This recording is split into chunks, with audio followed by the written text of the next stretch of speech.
All right, good evening, everyone, and welcome to our May Wooten PTSA meeting. I'm Brian Rabin, Wooten PTSA president, and I'm going to share my screen. I'll share the slide deck for this evening. We have a pretty full agenda.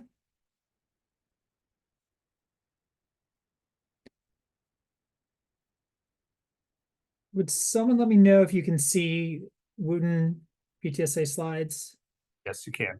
Yeah. Okay, great. Can't tell. Didn't have a red line around it. Okay. Well, for this evening, we do have a lot of pretty busy agenda. So we do have some PTSA business that we're going to go through first. That will include our PTSA elections that we do every May. We have two positions, and I'll talk about that in a moment. We will do a quick review over the PTSA budget. We do need to take a vote on any changes that were made in that. So we do need to take a vote this evening. And then, and what we're going to do with that is we will be capturing, you have to be a member to vote. And so we will need, we'll provide some instructions on that in a moment. We're pleased to welcome the MoCo Career Advising Program, known as MoCo CAP. Team is here this evening. And then we'll turn it over to our principal and a guest from MCPS to talk about school safety and security. And then Mr. Nelson will also talk about summer programs. So we'll go ahead and get started. So we're going to start with our elections. So in terms of the voting process, we ask that you enter your vote in the chat. Again, you do have to be a PTSA member for this school year.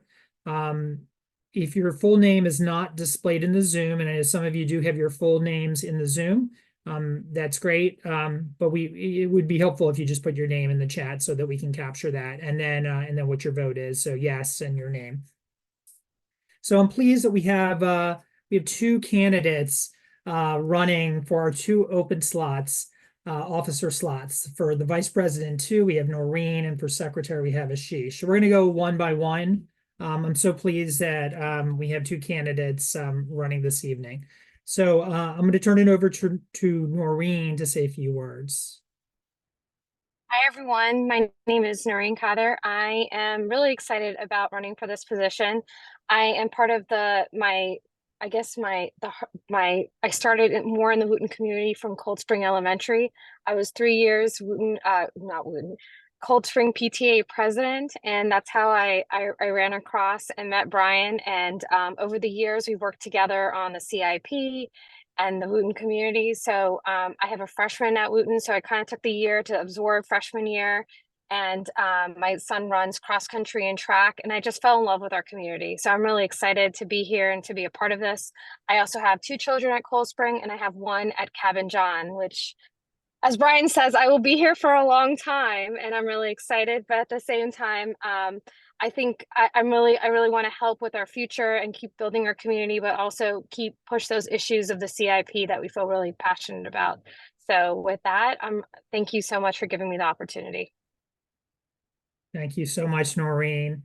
Can I have a member to make a motion for a vote, please? I move to accept the nomination of Noreen Kadar as the vice president to position. Thank you. And do we have a second?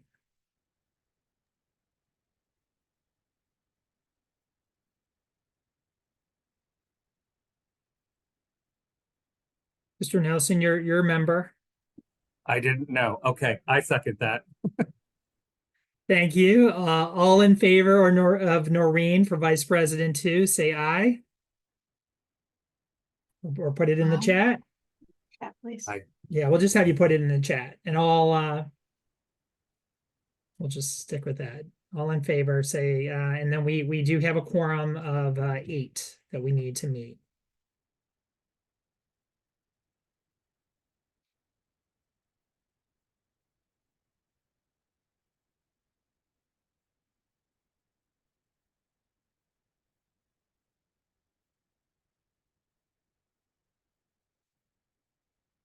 All right, we have a lot of yeses there, so I think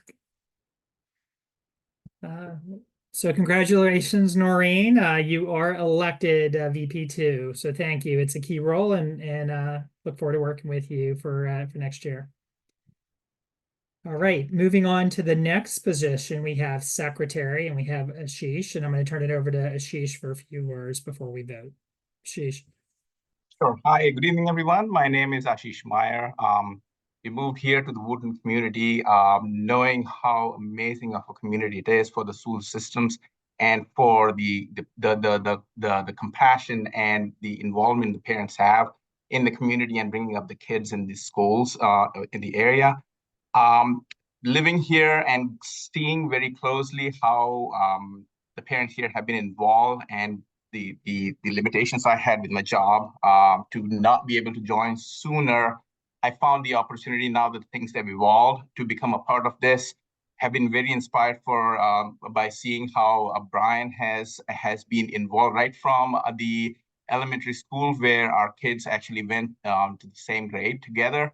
And now my daughter, she is actually in Wooten High School, and my son, he's going to Cap and John, and soon to be part of Wooten community. So looking forward to helping the community and being part of this team who does awesome work day by day, year by year.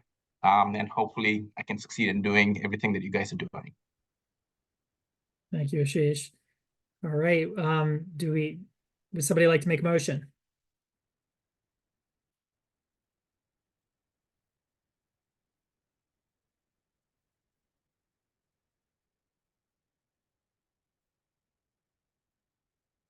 Jessica, I think we'll turn to you again. Sure, Brian, I was trying not to cough in people's ears. I move that we accept the nomination of Ashish Meyer for the secretary position for the PTSA. And do we have a second? Second. All right, and please go ahead and vote in the chat, yes or no. And 8 votes carries.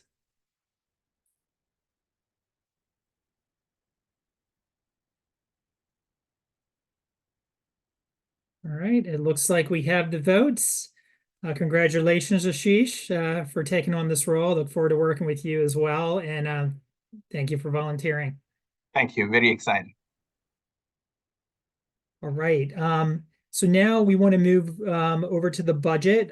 So we want to take a quick look at the actual versus the estimated budget versus the actual. So and any money that we need to carry over into the summer. So I'm going to turn it over. Lily, are you on? I'll turn it over to you.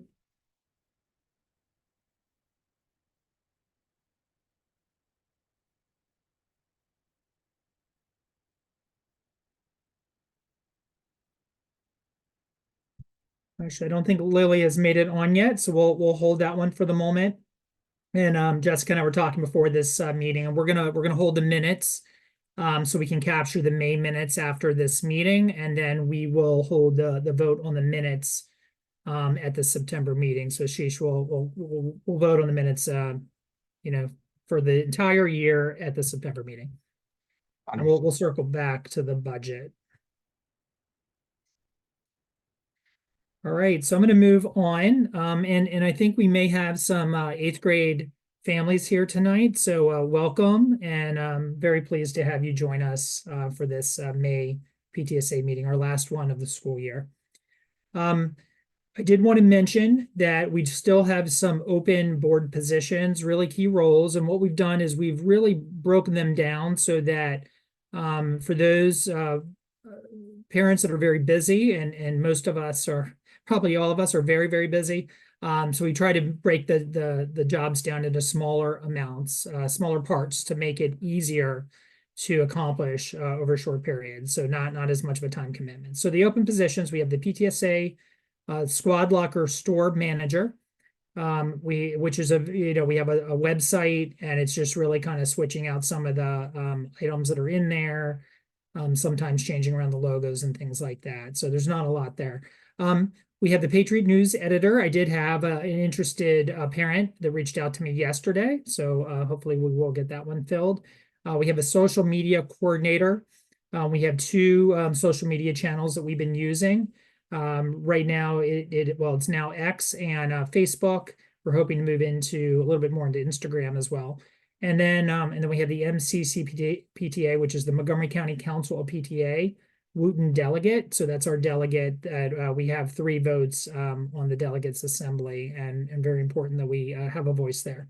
So if anyone's interested in any of those roles, please feel free to reach out to me. I'm happy to talk to you about the positions, what the duties are, the time commitment, and this would be for the next school year. I wanted to let everybody know about the PTSA bylaws have recently been approved by Free State PTA. For those that have been attending PTSA meetings for a while, you will know that Maryland PTA had their charter revoked, I think a couple years ago now. And so all PTAs in Maryland had to get had to start over. So we had to go, we had to get a new, we had to go through a lot of documentation and create new charters and then new bylaws. So it took a while, but we finally have our bylaws approved. We voted on them last May, and it took a while to get them through the Free State PTA because every PTA across the state of Maryland was doing the same thing. So it took a while, but they're there now. They're posted up on our website. So if you're curious as to what our bylaws are, you can find them in the About section on the Wooten PTSA website, which is at wootenptsa.org. School construction. So many of you have seen my messages and have heard about the school construction, the CIP budget, and the fact that Wooten is again being pushed to later. We're not sure when, but we have some good news to share.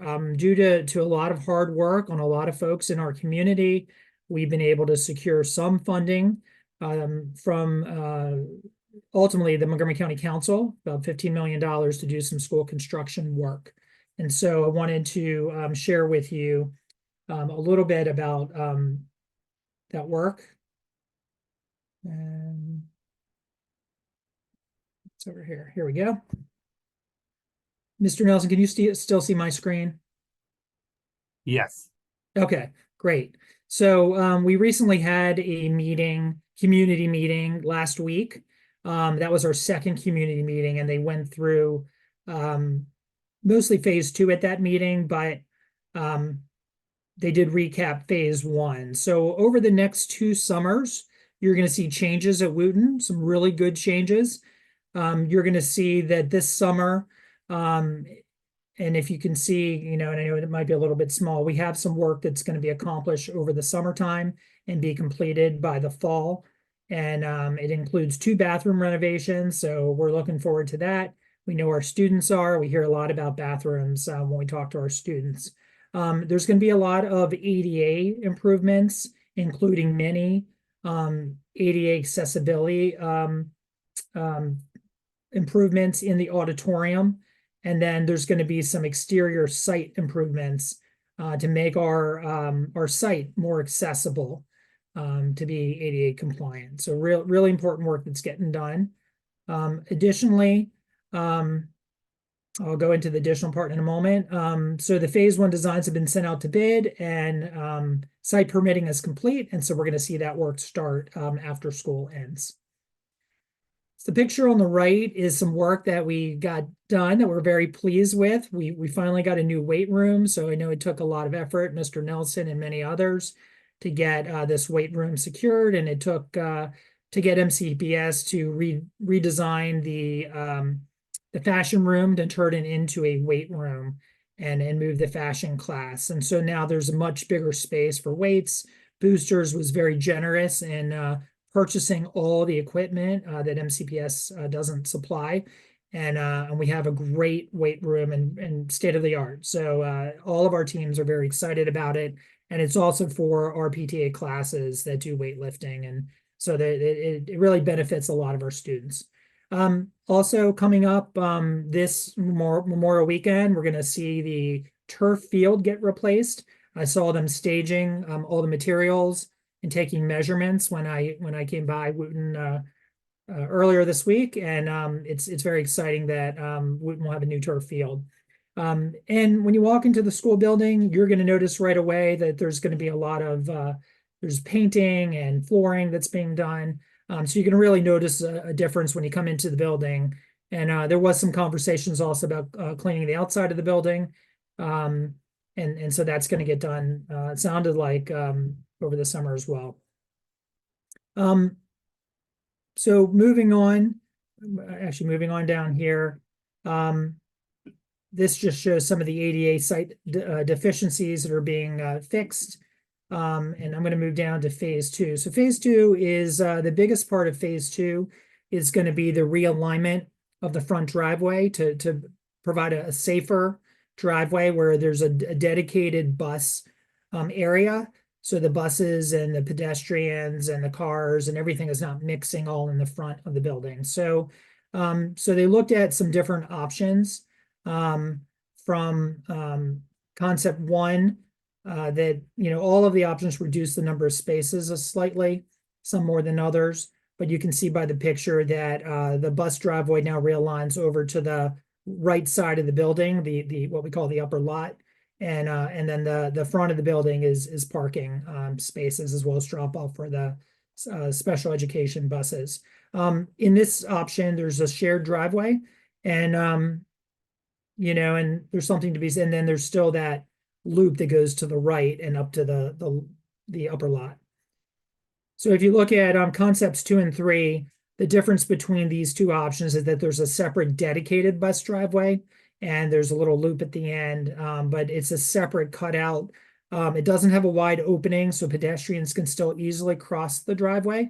But now the pedestrians still only cross one driveway, and then the crosswalk no longer goes across the front of the building, the parking lot in the front. They now go through a grassy area across into the building, and there's still the front drop off for the special education buses. And then finally, there's concept 3. The big difference with concept 2 and 3 is that there's a realignment of the tennis courts, and the realignment of the tennis courts moves the tennis courts over to the practice field. The practice field is used by our sports teams when the turf field is being used, and it's used by students during lunchtime. And there's not enough room to increase the number of tennis courts, so it's still going to be the same number. What it does is it frees up some space to allow for some additional parking. There becomes a different area for parking, and then there's a roundabout for special education students to be dropped off very close to where their classrooms are. According to, with the conversation at the community meeting and from what we heard from Mr. Nelson and the faculty, it sounds like concept 2 seemed to be the top choice. All of these are available. There's a Wooten Construction page on the Division of Construction website. And so I'll be sharing that link in the newsletter coming up on Monday. So you can go in and you can take a look at that page. You can see the presentations from the first meeting and the second meeting and all the details. And they'll keep us updated on the construction progress on that page as well. Mr. Nelson, anything to add to that? This slide shows all the options. Not specific. Well, I guess one thing I would add, Brian, is that we've now had a chance to look at those phases. And so at some point in time, we would suspect to hear from construction again when they want to bring back which one I believe that they are moving forward. We do not have a date for that, but please just to everyone to keep your ears open for when we have another opportunity to engage with phase 2 work. Yeah, thank you very much. And then, yeah, that should be sometime in the fall, maybe in September, October. Okay, I'm going back to the slides. Okay, and so we have some fall events, and that keeps us really busy over the summer and into the fall as we're getting ready for those. So we have the new family picnic that takes place usually the Friday before Thursday or Friday before school starts. It is really great. We have a chance to welcome all the new families. All the different clubs come out and do a club expo. It's a really great event, and we do have a table there for PTSA, and then we start our membership drive, which really gets going in earlier in August. Then we have back to school night. Back to school night usually happens very early in the school year. I believe a lot of times it's the first week for high schools. Is that right? First week of school, generally that first Thursday. Yes. Okay. Thank you. So we'll be there for PTSA. We'll be there. We'll have our membership drive that night for people to sign up, and it's a great night to be in person and meet teachers. Then we have the college fair. I think we're up to maybe the 5th annual college fair. So it's a great event. We love having it. We have a lot of colleges that come out and meet with our parents and our students. We do it outside. We do it as a tailgate. We had it in the upper lot last year and it was excellent. And we look forward to that again. And we have some of our PTSA sponsors, like college companies that provide college services also come and are there to talk to students. And then finally, we have our fall festival that takes place in October. And that's where we bring together all 9 of our schools within the Wooten cluster. And it's a great chance for the community to come out and enjoy hopefully a great day of good weather. Last year, the weather wasn't so good, but we're looking forward to better weather this year. I'm going to turn it over now to Jessica for secretary's updates. Hello, everyone. Thank you very much, Brian. So the last coffee chat is this Friday of the year. It is Friday at 9 a.m. For those of us who are seniors, it's the last one all the way around. So sorry, I'm hung up on last one. As Brian mentioned, it is we will be voting on the minutes for the entire school year in September. So please do join the September meeting to cast your vote and provide feedback about the minutes. One last call for other senior parents. The last day to buy graduation bus tickets is also this Friday. We do have some seats still available, so if you're looking to add some people, or I believe somebody sent us an email asking about a dozen. We do have a dozen seats. We don't have a significant amount, but we do have a dozen or so. So please do take this opportunity to not have to figure out your own transportation downtown. As a reminder, and it says it in the emails, graduates are not provided transportation by MCPS. So if you would like your graduate to also attend graduation and not just you, you need to buy them a ticket as well. And if you have any questions or any issues, please do reach out. Just a reminder, because I've gotten this question a few times, only the person buying the tickets has to be a member. I am just checking to make sure that the person who purchased it under the membership price is a member of the organization. You can certainly have grandparents or other people who aren't members come under the member fee. And with that, I am going to hand it off to Mr. Nelson. Thank you, Jessica. I appreciate it. Actually, we go first to well, we can go to Mr. No, Nelson it's first, and okay. then- I thought Mr. Nelson was going to introduce the people. My apologies. So we'll go quickly to Nan and team for the MoCo Career Advising Program. Hi, sure. Hi, thank you, Brian. Thank you, Mr. Nelson. Congratulations to the 2 nominees, the 2 members now, as well as looking forward to what summer holds for Wooten High School. I'm going to go ahead and share my screen. Just bear with me for a second. Mr. Brian, can you enable it? Oh, yes. Just a second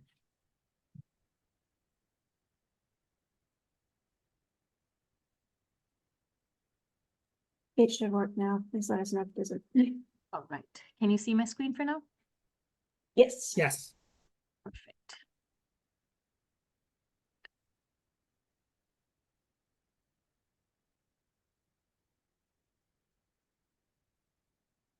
Okay. All right. So good evening. I'm going to be presenting today. My name is Nan.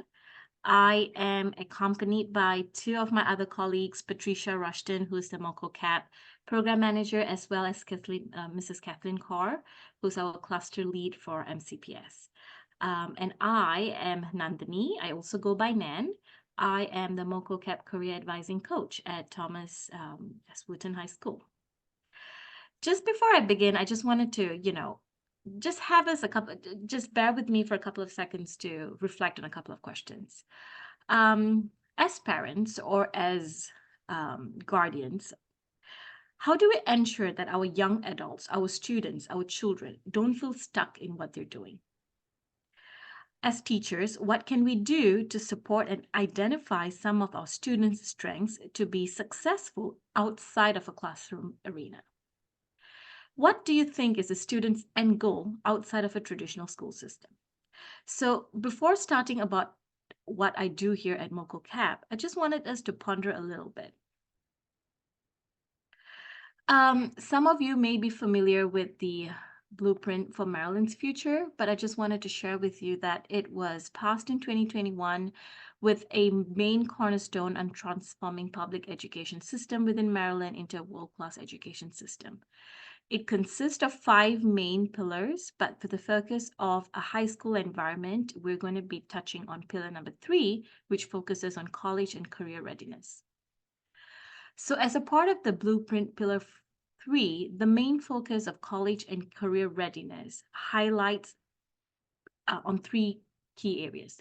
The first key area speaks about all students being ready for college and career transitions by the 10th grade. Now, traditionally, this happened between the 11th to the 12th grade, and you can see that that has been brought by a grade forward. How and why, we're going to discuss this as we progress. We're also going to talk about what are the methods we're going to use along the way, but I just wanted to draw your attention to this. The second highlight is to ensure that there are new curriculum standards and expanded through CTE opportunities to be implemented to ensure a world-class education system. And the third highlight is a new college and career readiness standard that will be based on data-driven to ensure that the curriculum for post-secondary expectations are realistic.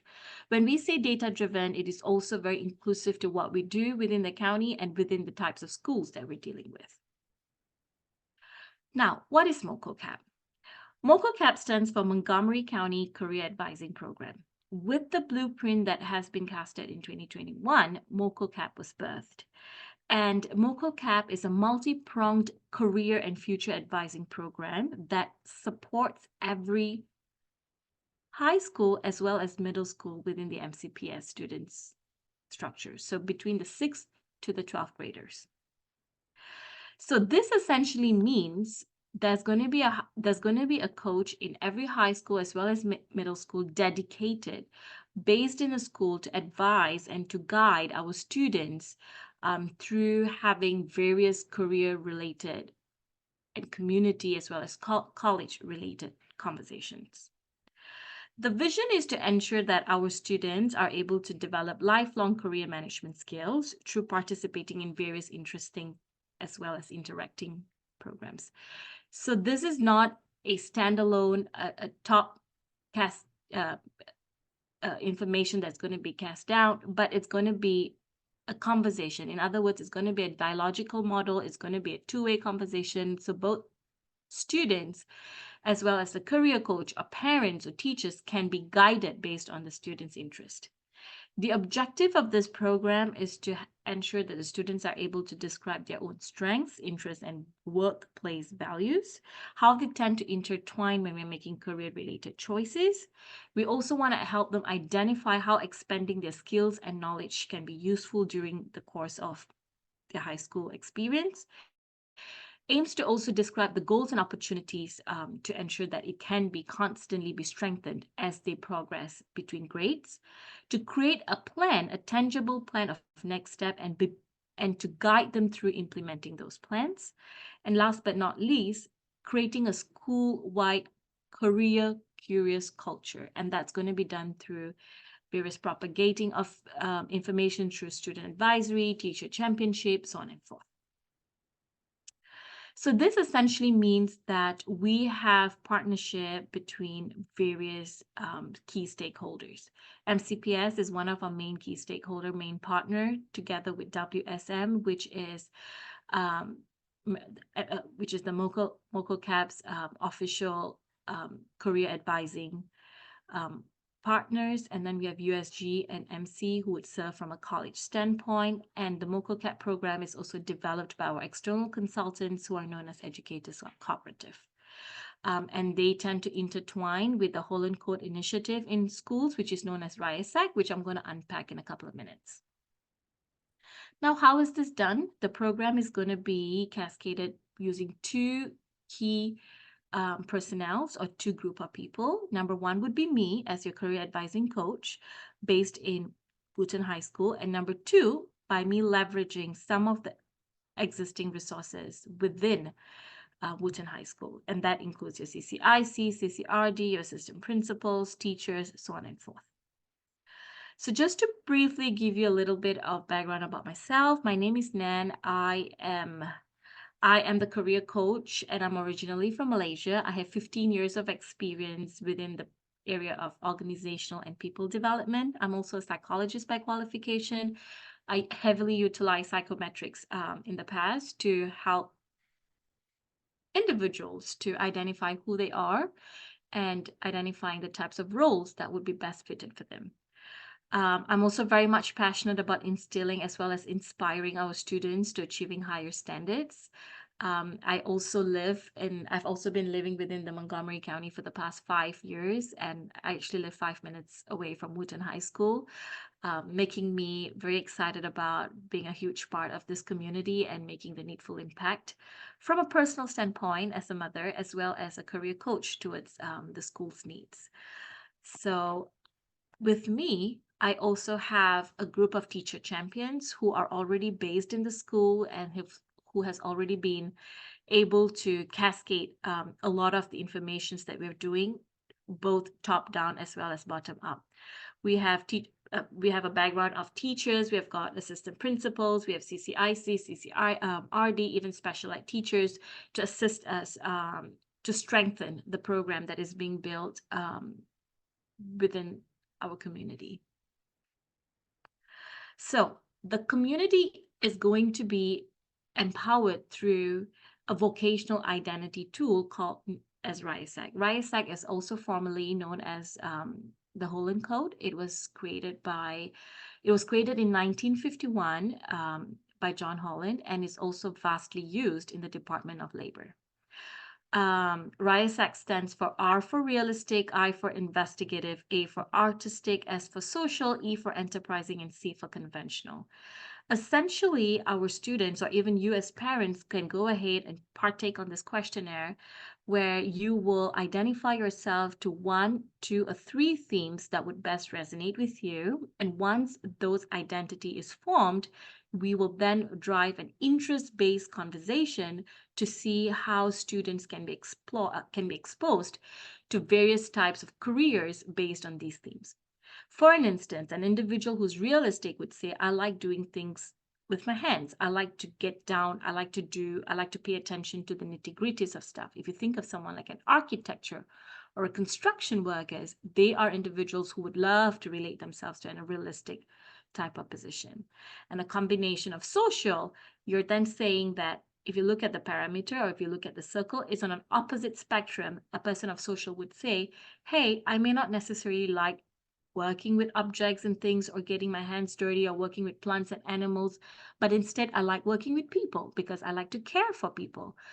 Social here doesn't mean I'm a social butterfly, but it means that I like to care for people in a sense of a benevolence factor.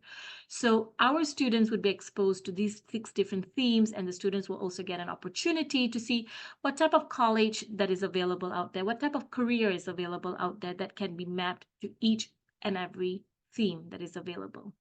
From a teacher's standpoint, teachers will also have exposures to integrating RIASAC into their daily lesson plan to seeing how each subject would also have different connotations to the themes that we are exposing them to.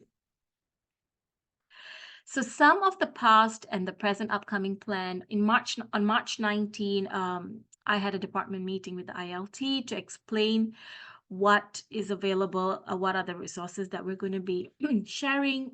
April 12, our 9th graders had a USG tour, and RIASAC session 1 was conducted. April 17, we had our first kickoff. We also had our first champion teachers meeting and integration. And April 30th, we had a MoCo CAP integration with special ed education.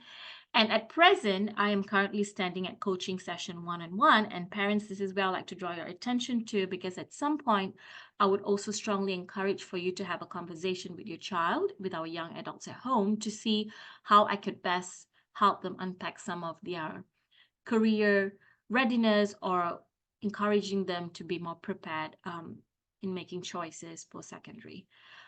We will also continue doing a RISEC coaching session 2 in June. Sometime in summer, I will also be conducting a RISEC workshop for the educators to seeing how we can incorporate RISECs into lesson plan, as well as having a summer preparation, such as doing mock interviews, resume building, so on and forth. So what is in for my child? This is not a program that we are trying to just befit for the sake of adding on another layer, but we want our young adults, we want our students to feel empowered in these 4 main areas. The first area is developing identity. I want our students to understand who they are as a person. What are some of their strengths? What are some of their interests? How does that intertwine with the value system that they have? How can I help them expand their experiences? We want our students to know how they're growing, not just from a 9th grader perspective, but when you graduate out of school, what are your options to continuously grow? We also want to explore as well as map opportunities for them in terms of where they're headed after post-secondary. And by where you're headed, we don't want them to limit themselves to just a college option, but also to share with them that beyond college, not everyone would be given an opportunity to that, and that's okay, but to see what other options are available. And finally, to continuously reflect and dream in terms of what are the options. So we see this as an ongoing cycle, as an ongoing circle, to empower them to have conversations about career, as well as driving through their strengths, interest, and value through the college, through the schooling years and grades towards a college, as well as career arena. So just to briefly give you an overview, these are some of the school pathways between two-year college to early college, 4-year college, university, military services, apprenticeship, internship, trade school. So as a career coach, I will be exploring as well as exposing them to various in-school pathways that are available out there. I would also be talking them through some of the trade school opportunities so that they're aware of the options outside of a traditional college system, while also having some of our pool of students ready in terms of a career that they can explore outside college. So just so you know, there is crucial planning that happens at each grade.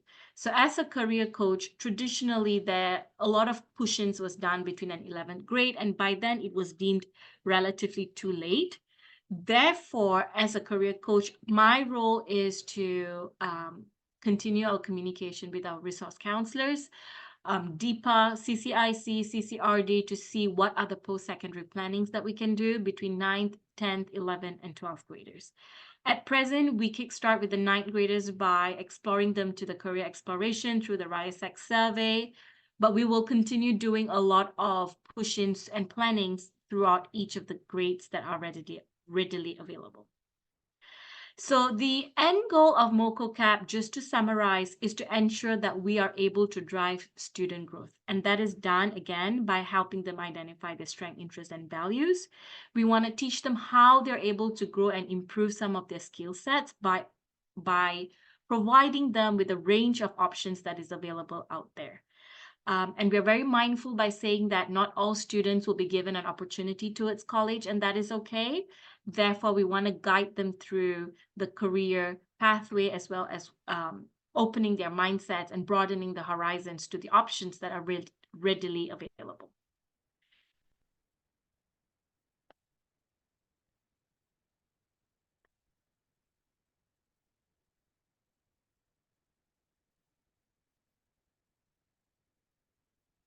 All right, so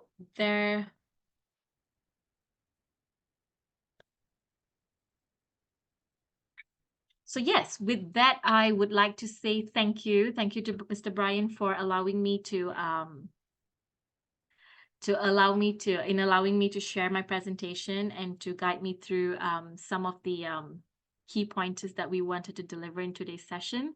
So if there are any questions from some of our parents or any of our viewers today, please go ahead and shoot the questions. I will take the questions. Patricia will also be taking the questions, as well as Mrs. Carr. So yeah.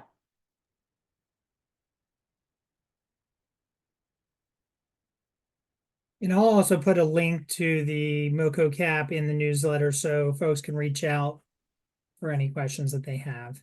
Absolutely. Thank you so much, Mr. Brian. Thank you so much for the presentation, and over to Mr. Nelson now for his presentation. Thank you.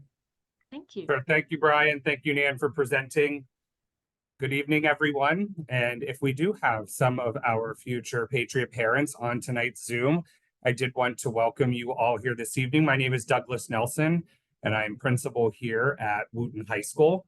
I appreciate everyone coming out for tonight's PTSA meeting, as I have attended many now as principal. I find them really informative, and I really do believe that the board gives their best thought and planning into what topics they present in this forum, so that everyone really is informed and in the know about what is taking place at Wootton. I just want to give this little piece of advice that if you are joining us for the first time, please come again.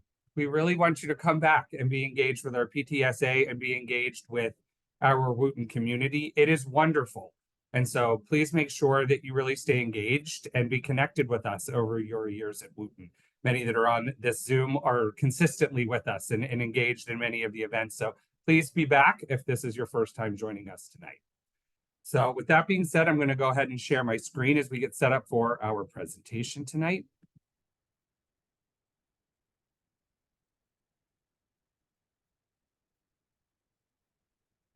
Assume everything. Just let me know if you don't see the May PTSA title slide that is going to get us started tonight.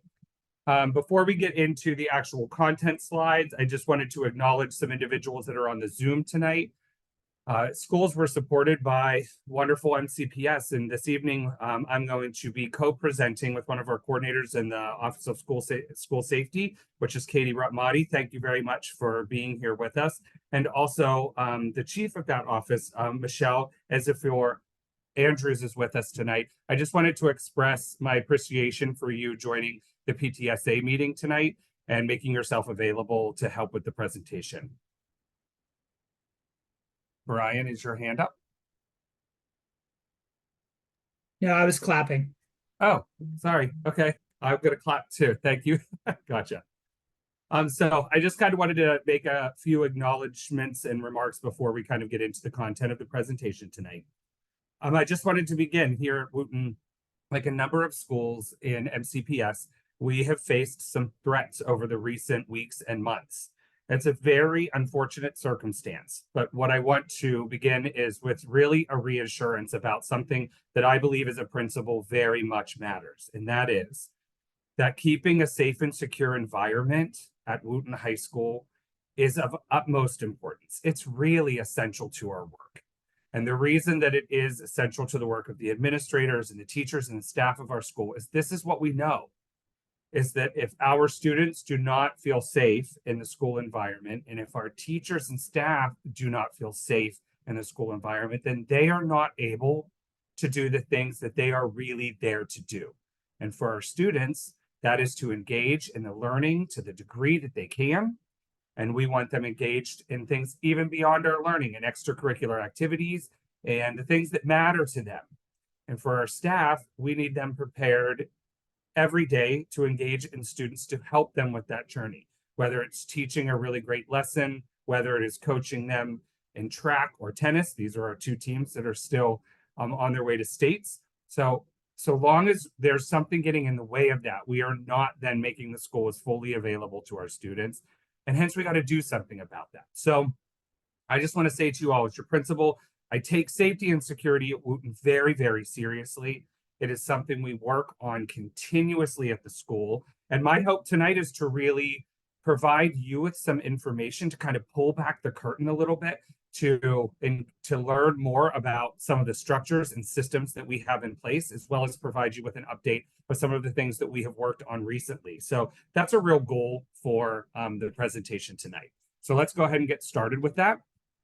For tonight's topics, we of course are now in safety and security. I'm going to complete the safety and security portion of tonight's presentation with an update of enhanced communication. And I'm finishing with that intentionally because things are going to shift when it comes to our communication a little bit. So I'm really starting to test the water about a place that we are going to go over the summer as we enhance our communication and move to a different platform that the administrative team really feels like is going to support us well at the school. And then I'm going to conclude with something that was a request of me. This is our summer preview. I'm going to talk a little bit about the work that's going to happen at Wootton this summer, and I'm also going to preview some of the courses that we have in the works that we are going to offer to students if this is of interest to you. Two little notes about some essential questions that are really guiding the presentation. I'm going to start with what are the current updates about recent incidences that we have been managing, because I do receive a flow of questions and inquiries from some parents and caregivers about that. So I want to provide a more global update to everyone. And then what safety and security measures are in place at Wootton High School. And that is where I'm going to co-present with Ms. Ramadi. If you would like to ask questions along the way, please just scan that barcode, or if you want to use the bit.ly that is provided, Brian Rabin is going to help me. He's going to put that in the chat if that's more accessible to you. But my hope with collecting some questions, first, I would recommend that you really listen to get through some of the big topics that are included in the safety and security presentation before you just start asking questions. Really try to let that sink in. But if you still have a follow-up question or something that maybe wasn't addressed in this presentation, then go ahead and submit it to this Google form. What I'll do is I'll go through, I'll find some trends. It does ask you if you're comfortable to submit an email address. And if you submit an email address, I'm going to email you back with information that I know about that question that you submit. So please feel free to submit questions along the way. So what I wanted to do was provide a little bit of update about some recent incidences that we have been managing at Wootton High School. I'll start with the incident around the threat of violence. So many of you are aware that there was a press conference that was held in regards to a police action that was taken on a student who had not attended Wootton for some time, but also had written a manifesto that became an active threat against the school. I want to start by acknowledging that is very shocking information. And please know, as your principal, I really empathize with what that must feel like as that comes to students, staff, and our community members. And I know this doesn't get said a lot, and I know I'm not directly responsible for it, but I'm really sorry that that did happen to us. It is really unsettling. It can be harmful information.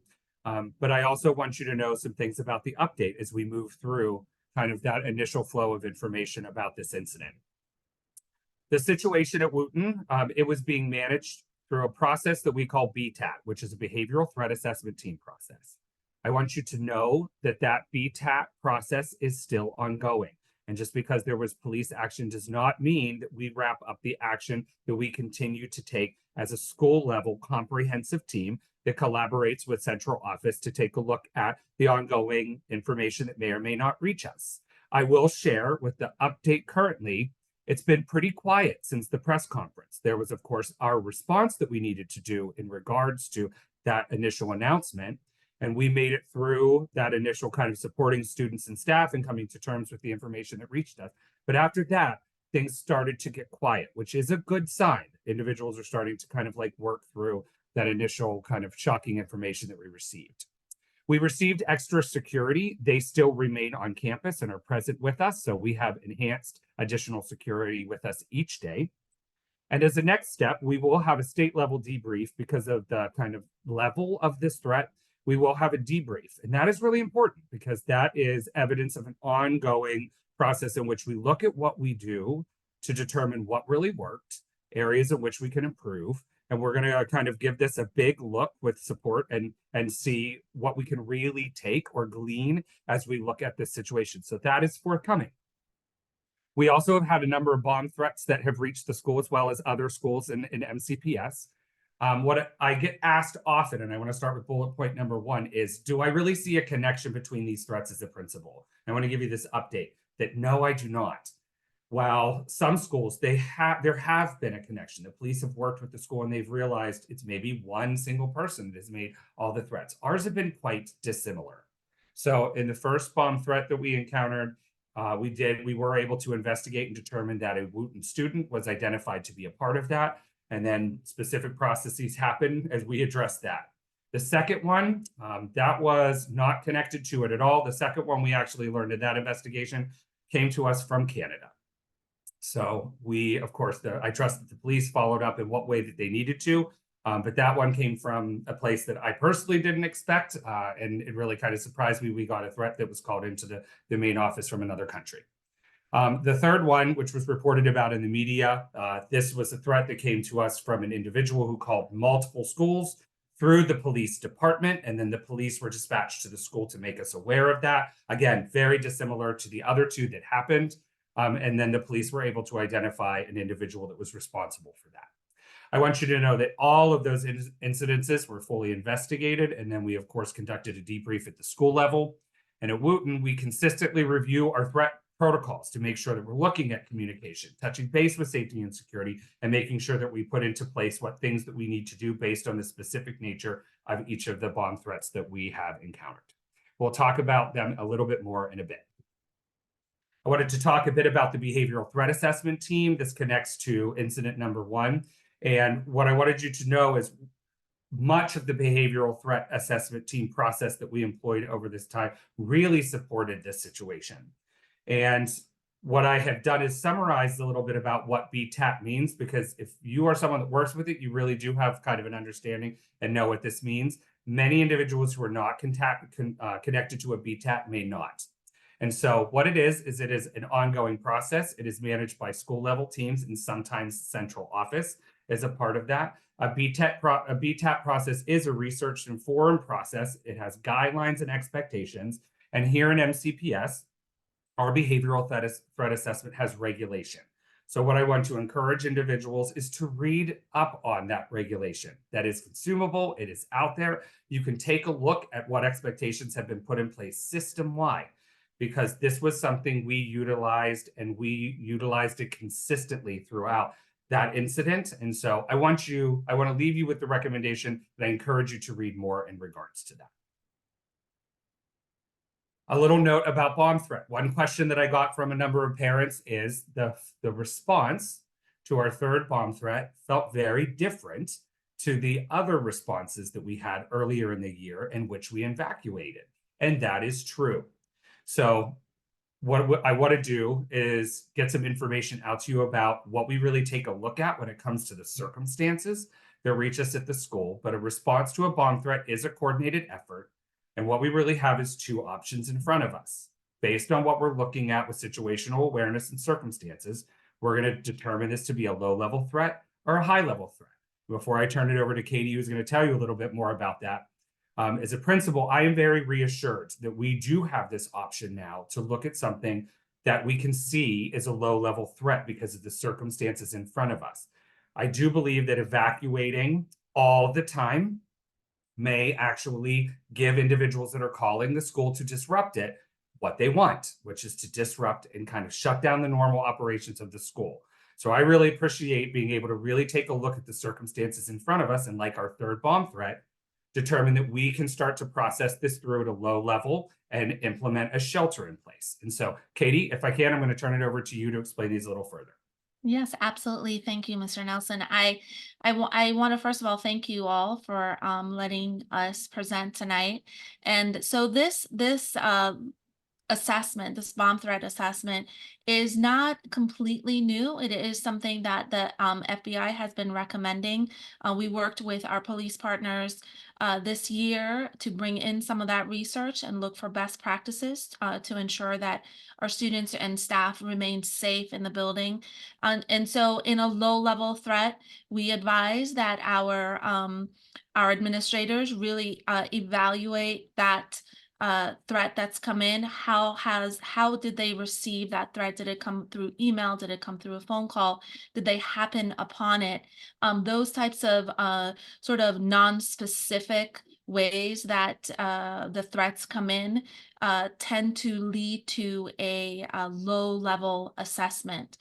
When you sort of stumble upon it, it's written on a wall somewhere. There's no specific information about what time that bomb is going to go off, or specifically where it's located. What we found with all the work that the FBI has conducted is that a lot of times if a bomb threat is serious, we do not get a warning because they do intend to cause harm, and giving a warning really reduces that harm. We also find that when a bomb threat is really high level, the person who, if they do happen to call it in, they're showing off about it. They're really proud of their work. They want to talk about how they made that bomb, other weapons that they have access to. They want to give as much detail as possible. And a lot of times they really do are proud of their work and want to identify themselves. And so that those two differences we talk to our principals about, and then that decision to evacuate or not evacuate and what they're going to do next, it really it is a collaboration with the police. Our principals know that as soon as that threat comes in, they're taking precautions to assess and keep the school safe. At the same time, they're calling in the police, they're calling in our security office staff, and everyone is coming together to make that decision really quickly to ensure that students are safe. And really what we're finding that more often than not, and really in every case this year, the safest place for students is inside the building where they can be supervised, where we can account for them, and where we can not only just account for them, but also let parents know what we're doing within the building. So that's what we're finding in terms of the recent threats that have come in. Time and time again, as principals are putting this new assessment protocol in place, that it's really working and our students are remaining safe.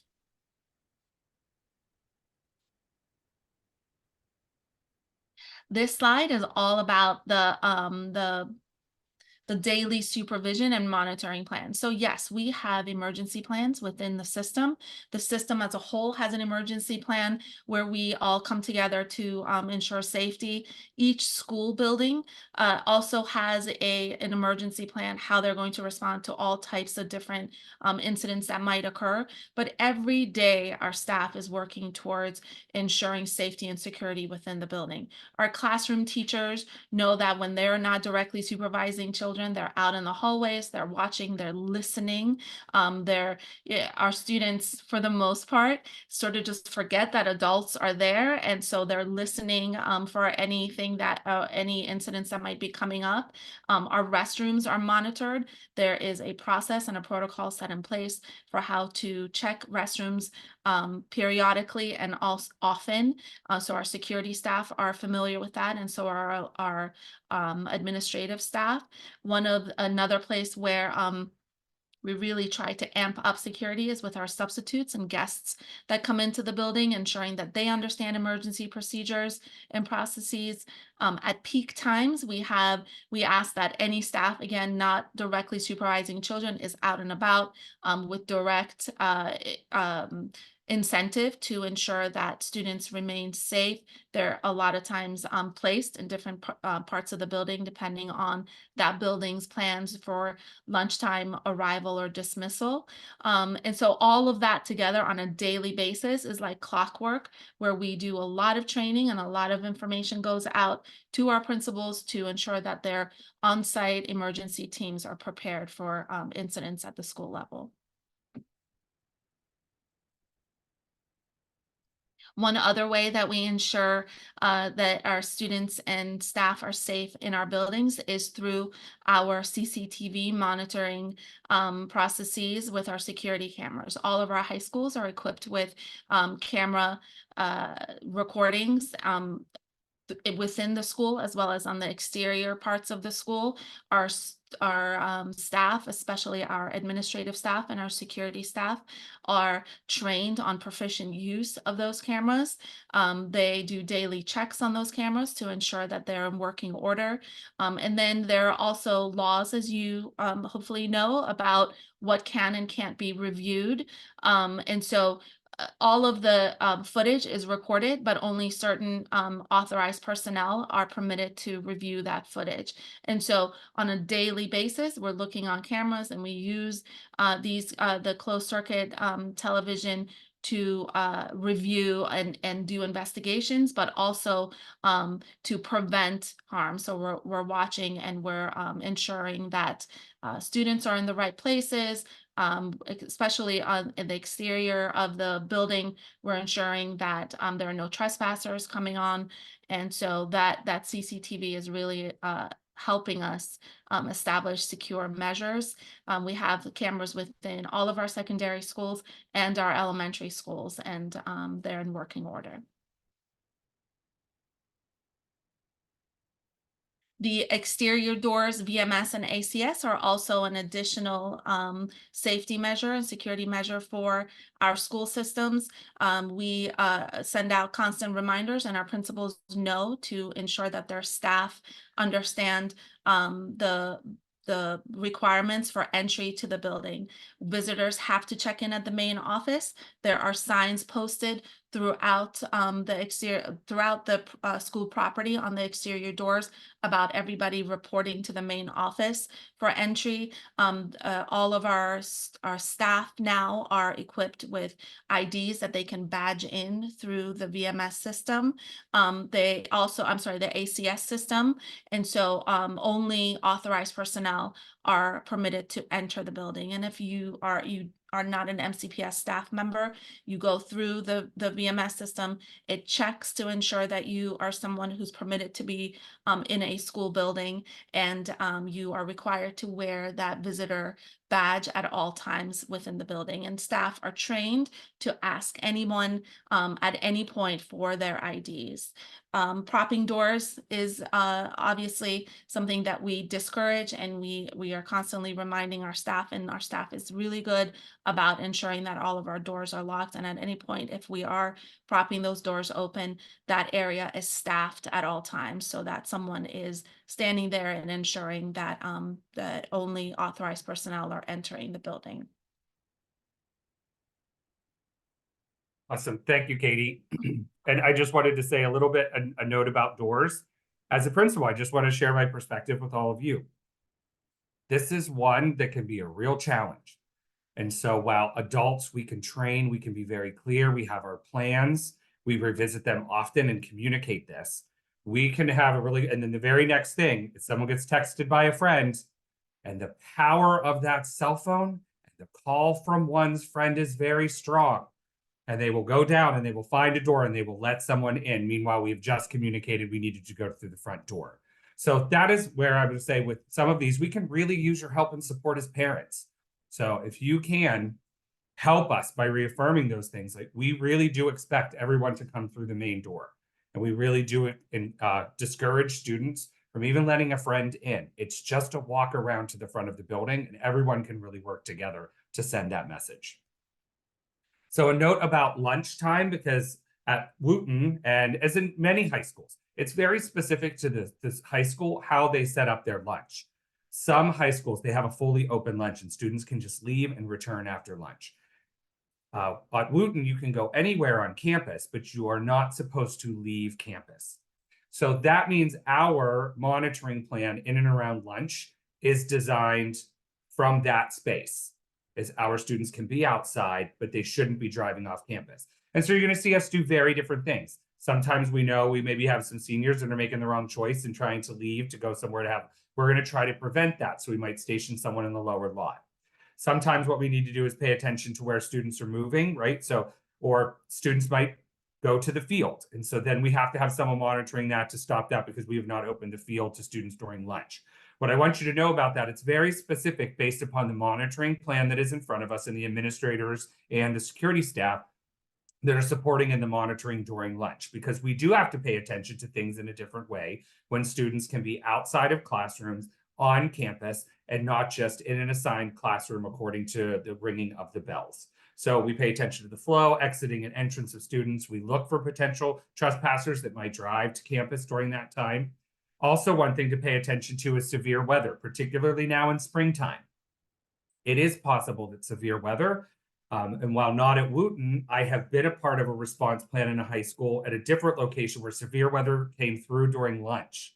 So that is a different response where teachers are generally leading students to a place. Once we have open campus during, then everyone just needs to get to a location and hunker down for a severe weather response. So we pay attention to that, talk about as OSET team, like what the response would be if it happened during lunch. And we discourage lunch delivery to campus. And again, another place where parents can really help us. It does not help the school that Uber Eats is sent to the school requiring students to go outside and then meet an Uber driver who is a stranger on campus, because that is the lunch plan that has been employed from home. What is tough about that is it puts us in a very tough situation in order to possibly take away what is the lunch plan, and then a student doesn't eat. And yet we have consistently times where delivery drivers are coming up on campus, and that is hard to manage. So we really try to discourage that. We would appreciate your support when it comes to lunch deliveries. Some emergency response and preparedness. I just want to share an overview of some things that we're doing all of the time so you know we work on this. The first is we, of course, have quick guides. They are wonderful. They really help schools know what we're supposed to do in specific emergency situations. We have OSET meetings. That's our on-site emergency team. We have one administrator that is responsible for overseeing that, and that is regular meetings to take a look at drills and then specific responses to know what we're going to do and improve upon. We have identified drills, and we do them annually. We monitor those drills and we complete them in our log. We train all staff and students on those drills that are listed in front of you: severe weather responses, lockdown and shelter, drop, cover, hold, which is for an earthquake, fire evacuation, and then directed evacuation. Very similar, but yet different. Fire evacuation is what needs to happen if the fire alarm goes off. Directed evacuation is what we did in our first and second bomb threat. Different specifications, however, the teachers and students are moving in similar ways. And a reverse evacuation is bringing everyone back inside. We also take a look at reviewing emergency communication processes all the time. And I'm going to talk about communication because as your principal, I know how deeply important this is, that if there is a response, the need to communicate so that there's a flow of information to families is critically important. A note about trespassing, there are systems in place for when individuals come on campus without permission, and when we have determined that their intention is not a valid reason to be on campus, we will no trespass. And so whether that is someone who comes to campus more than once, when we have said you are not supposed to be here during that time, that oftentimes happens if students come to see a friend and we've asked you not to be there, right? Or whether there is someone that enters campus and then we can't connect them to someone. Whatever that is, we monitor for individuals who may be on campus. If they are identified, then we issue a no trespass order. That no trespass order is particularly important as it is a very clear message to someone that you may not be on campus without checking with the school first. And even with checking for the school first, if you have a no trespass order, it's very likely we are not giving you permission to come on campus. If you want to learn more about that, you'll see another regulation that is listed there, but please know those are issued by the school based on the circumstances of people coming on campus. Wanted to paint a picture about some future supports that are going to be in place as we're moving forward. What is the idea of identification for all? And so it is very likely when we return next year is we're going to get summer guidelines about students and MCPS staff wearing identification that clearly comes from our system and school while they are in place in the building. And that is a change. Currently, that is not a requirement. But it looks like we will have an expectation for identification for all when you are regularly coming to Wooten next year. I think that is a great move personally. And then vape detectors. So we will have some new bathroom upgrades and things being installed, but it is our hope that vape detectors will go into our bathrooms. Why is this important? If you are new to Wooten, or some of you have heard me give this update before, right now we do bathroom locking and bathroom heightened monitoring. That takes a lot of effort, and it can be very cumbersome for students that when the closest bathroom, that's the one identified to lock, and you're in the middle of a math test. It's not easy, and I certainly understand that. We really are hoping that with the installation of vape detectors, that's going to cut down on individuals that might be going to the bathroom to do something that they are not supposed to, and it will also help us keep our bathrooms open and available to students. As I mentioned, enhanced communication measures are on their way. as I was saying earlier, it is critically important that if we are going into an emergency response of some kind, that then the flow of information from the school to parents and families, students and staff, that then commences. And there are guidelines to help us do that. One thing that I do want to start with is someone who has managed emergency responses for 10 plus years at this point in time. It is important to remind parents that the first thing we must do is take the critical first actions before we then can move to communication. It is up there on the list of the place that we are going to go. But if we must evacuate, for example, before we can get a message to you about that, we must know that that is the next thing that we need. We need to evacuate and really manage the critical nature of the thing that is in front of us. And then we will move into spaces of what we are going to communicate. That can be hard if you are hearing from your child. They're not sure what's going on, but they know something's going on and now they've started to text you. But please know, we are moving as promptly as we can to get you a message. And this is where we are kind of moving in a direction that I believe is going to enhance things. Beginning July 1st, Wooten is fully going to go over to the Remind app as the primary mode of communication to our community. It allows us to do two things. We're going to send regular communications like the community update message to seniors, those things that you just want to know about through Remind. And you have the ability to kind of control some things and what you receive with communication. Remind also gives us the ability that in an emergency communication, we can communicate to everyone regardless. And so that is going to help us if we really need to get information to everyone and all at once, both over text message or email or whatever that message is going to be when we send to you. So please be sure that you're on the Remind app. Please make sure you know and understand and kind of read up on that. As of July 1st, we're going to move over. Right now, some of my communications are still coming through Connect Ed. That is going to go away as of July 1st. Some ways that we're also going to continue to communicate: updates through the Wooten website, synergy messages that can go directly to targeted grade levels, and those will still continue to happen. The hope right now is that we're putting in a plan to have regular morning announcements return next year. Right now, we have a larger show that happens every once in a while. We would really like to move to morning announcements. That's a great flow of information to parents and families. All of this is going to be summarized and shared in a one-pager that really explains the Wooten communication and how we're going to do that. So I want to plant that seed to be on the lookout for when we start to share that resource. Please think about where is a good place to hold on to that or know where to reference it, because we may need to access that if we're communicating in certain ways. So we will have a resource available to you.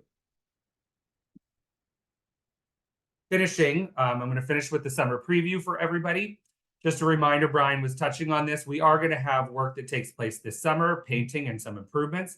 We expect that the building will largely remain open this summer, even though parts of the building will be closed. Again, we will remain open most of the summer with parts of the building being closed. The only time that I believe Wooten will see a building closure is when water has to be turned off for bathroom renovations. And we'll be specific about when that takes place. We will not be relocating the school at this time. If that changes, again, we will communicate that. And at Wooten, we will not have large summer programs taking place. The past couple of years, we've had special ed programs taking place, summer trainings being held at the school. That is not taking place. So Wooten will feel a bit quieter as compared to other summers this year. Students can enroll in Central Summer School if you'd like to take some sessions. You want to talk with your child's counselor. Patriot ambassadors are very likely going to be offered summer tours. This is for our 8th grade families. It's a really great time to come kind of student to student and get the inside information about what you really need to know about the school and the campus. So I hope that you will take advantage of the Patriot ambassador tours over the summer. Again, we won't see the whole building because parts of it will be closed for renovation, but they'll still really get a sense of the building when it's less crowded. And then, of course, save the date. Tentatively right now, August 22nd would be our welcome back picnic. Historically, that start time has been 5 p.m. So please make sure you attend it. It's a great event. And lastly, we have developed and proposed virtual enrichment programs at Wooten. They are listed here on the screen. Some of these are math prep. Some of them are just other enrichment opportunities for students. There is a cost this year. It's predicted to be $100. You do need to complete a Wooten registration form to let us know if you're interested in the enrichment courses this year. And the last point, all of this, we've developed all of this, and it has been shared with us that this is now still dependent on budget approval. So we don't really know what that means considering our local school programs have a cost. But when we get the green light from MCPS, and we have coordinators working on that at Wooten, we are prepared to communicate these to you. If you are interested in having your child participate in the enrichment courses, please sign up. We would love to have them. And I do think that it's 1 hour a day for a kind of brief period of time. And it really can help if you want to do a little like math boost before you take a math course. You want to spend a little time on high school essay before you actually have to kind of complete and submit your college essay. So please take a look at those offerings. I'm really happy to see what we have in place. Brian, that should be everything for me. So I'm going to go ahead and stop sharing, and then I can turn it back to you. Thank you. And there is a question in the chat about whether the field will be available for sports over the summer. Yeah, a couple of things for sports. First, I'm just going to do a plug. I know I wasn't asked this, but I'm kind of like talking it up. We will have girls flag football next year, and I'm really excited about that. So if you have someone that might be interested, first inaugural year, and it's going to like girls flag football is going to play on Fridays. I mean, I think it's really kind of like growing into something. So if you're interested in that, please express interest. But when it comes to practice, yes, we will have that over the summer. Summer practice and conditioning days are back. My recollection is that teams may have 12 days to condition according to the new state guidelines, and our new turf and track will be in place. We expect that that's going to take about 2 weeks. So the new field is like ready to go before the kids leave for the summer, unless we have a lot of rain and that delays it. But that should not impact summer sports. Great. Thank you. Thank you for the excellent presentations, Mr. Nelson and Katie. And do we have any other questions? And if you have any questions regarding school safety and security, there is a Google Doc form. And please go ahead and enter in your questions, and there'll be follow-up on that. So I do want to turn over to quickly to Lily to go over the budget, and this is the budget, Lily, for the 23-24 school year, this school year, to just see how how we did with the actuals compared to the budget.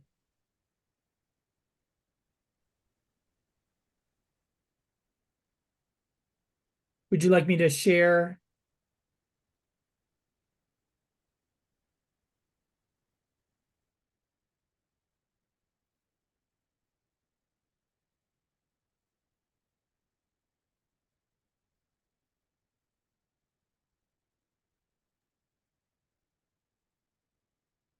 I think you're on mute, Lily.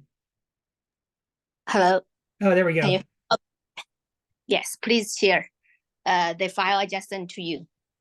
So the file I believe you sent to me was for the new budget year, right? For July 20. Yeah, drafted the 2025 new year budget. Yeah, so we want to look at the current year. Oh, okay. You then okay, let me send another. I have this one, if you see this one on the screen. Yeah, so that is the one we talked about last time, right? Yeah, we just talked about, yeah. So we want to share that with those on now where we are with the budget compared to the actuals. Okay, sure. So sorry, let me open the same file. I cannot share the file because I only can join the room through my cell phone. So.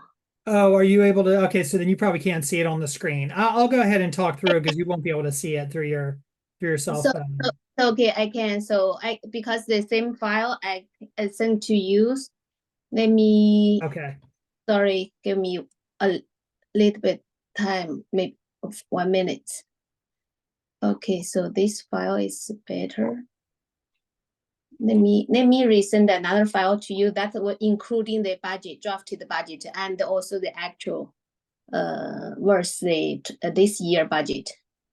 Okay. Yes, so let me that's the one.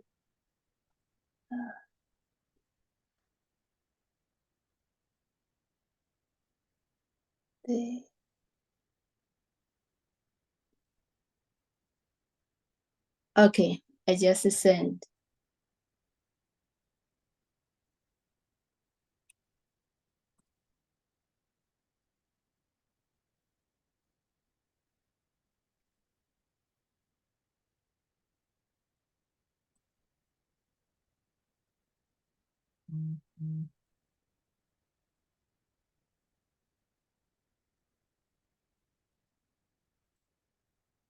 Okay, go ahead and talk us through it.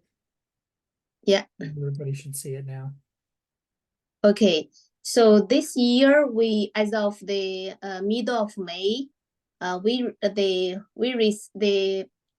received total $46,807.64, but we have the against versus the budget $35. So the total income we have around the 1,500 shortage. That's mainly because the shortage on the family membership and also faculty. So more parents but at the same time we do have a good number of the membership. The parents only purchase the parent membership instead of the family membership. So you can see we have a more 1,000 more purchase on parents membership. At the same time, we have a 3K shortage on family membership. So this year probably we can encourage faculty member purchase more membership. So that's for the receipts. For the expense, if you see the row 72, we total spend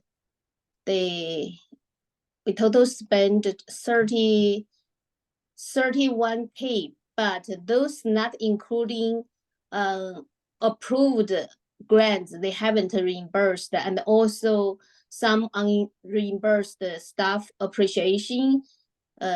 So they're roughly about probably 10K. So we this year we get net income about 5K, 6K to 5K for this year. The major saving is from Black History Month. We didn't spend any money on that one with the budget, but we budgeted 1,000. And I think a little bit saving on the staff appreciation. That's kind of for this year. And we have one more. We are purchasing the end of year staff gift, so that will be happening soon, but we'll still have some left. Yeah, because so far only reimbursed around 2,500. So I know there is, you mentioned about 1,500 will be used for the year end. And I know there is the one launch. I haven't get how much is spent for I think 2 weeks ago. So I gave consideration of these 2 months. We didn't include into our report. So maybe maximum, maybe the reimbursement will be reached around 8K or 9K something. So still a little bit saving on the staff appreciation. The post prom, we do, if we spend based on your email, you said that need 300, we kind of have a 1,000 shortage. But overall, we have a little bit of balance for the. So this year we did, instead of post prom, we ended up providing money to prom since students didn't wish to have a post prom. So it went to prom. Right. That's the for the objective. That's a major one. I think when you look at the drafted the column H, I kind of the 2024 to 2025 budget was actually based on the membership purchased for 2020 this year. So give a little bit. You can see here. For the family membership, we have a 223 membership purchased. So I budgeted 230, only 7 more, and the parents, we budgeted the same as the there's just typing the membership. I type in 230, but should be 200. So we budgeted the same as this year. And also student membership, faculty, I increased a little bit. Only this year we only sell 58. We want to reach a little bit higher, so I budgeted 70. But lower than this, lower than the budget of 2023 to 2024. So that's give us the the donation same as the last year budget, still 4,000. I know we completed a little bit more than the budget, but I still keep the last year budget. So the mock test increased a little bit through from 27 this year to 35 because we actually completed the $30. So I gave 35 for the budget. Fundraising didn't lower a little bit from the 185 to 3,000. So that gave us total budgeted income $36,232. So organizational expense, I keep same budget as this year. Last year, for the next year. So this year we save 500. The corporational expense, I lower because we only spend 1,100. So I kind of lower a little bit the budget compared to this year, but higher than the actual spending. So the objective, PTSA objectives, Black History Month still keep 1,000 budget. Only the holiday helping increase a little bit, and the New Year when we gave same miscellaneous lower a little bit compared to this year. We only spend 500, so I lower the budget from 1,000 to 800. Retirement gift keep same. Staff appreciation, I'm not sure. I lower a little bit based on the projected expense this year, but we can go back to if we want to keep last year budget. So the grants keep same level of last year. Every year we kind of have some kind of saving of the grants. I don't know how much they were reimbursed, but based on the past years, even we approved the grants, but they didn't reimburse the entire approved grants. So I think 8,000 probably should be covered. Yeah. Yeah. Community outreach keep same. Homecoming increased because this year you can see we spend actually 1,000 close to 1,200. So that's why I put 1,200 there. And the post-prom increased from 2K to 3K based on this year's projected expense. And then spring fair, so I keep 600. That one we didn't budget last year, but we do have some expense, so I put that amount. So yeah. So the total PTSA objective is about 27K, plus all the fee, paper strap score. So we budgeted 1,500. That gave us the total lead 626. We still have room if you think we need to increase the cost, because when you look at the the balance on our bank statement, I think this year we do the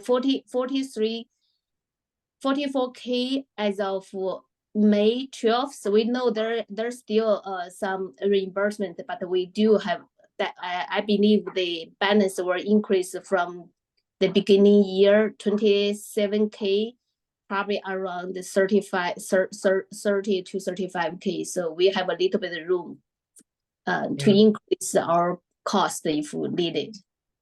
And some of our funding, I think we have about, is it about 15,000 raised in fundraising? So, you know, at some point next year, we're going to want to work with the school to figure out what is needed to be able to donate those funds. So we were originally raising money for the floor, the tile floor for the gym for dances, but dances don't, you know, they don't really have dances anymore. So we want to be able to donate that. So that's about $15,000 that we have for fundraising. So we can talk further with everyone next year. So Lily, thank you very much for sharing that. And as you all can see, you know, our income is a bit higher than expenses, and we are waiting for some of the grants to come in, receipts for grants, so that we can pay.